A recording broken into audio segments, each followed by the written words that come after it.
Welcome to my YouTube channel, Tony Su Vega, your feng shui guru and paranormal expert. Today is Saturday, June 29, 2024, and it's the day of the rat. Best color, black, gray. Activities: go to a seashore, ride on a hydrofoil, go fishing, visit a restaurant or a cafe. Ang araw po natin ay araw ng Sabado, Hunyo 29, 2024, araw ng daga. Pinakamagandang kulay ang itim, gray.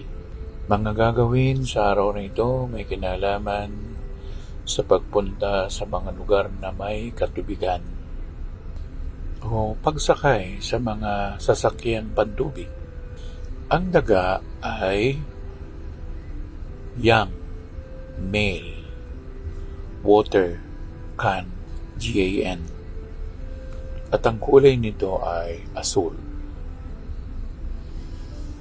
Napakaraming uri ng tubig sa mundo natin, pero meron ding virtual na realidad ang tubig, kagaya ng salamin o mirror.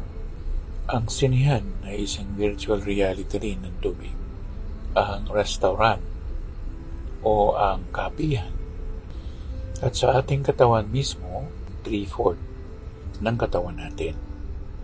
So, makapangyarihan ang tubig. Sa susunod na taon, 2025, wood snake, magkakaroon tayo ng violence with the water. Maring baha, tornado, o pinag-iingat tayo sa tubig for next year. Sa ngayon, nananatili ang bundok sa lugar ng katubigan, kaya hindi pa siya masyadong magagalitin. Pero sa susunod na taon, mapuwersa ito at magdadala ito ng matinding panganib sa ating mga buhay.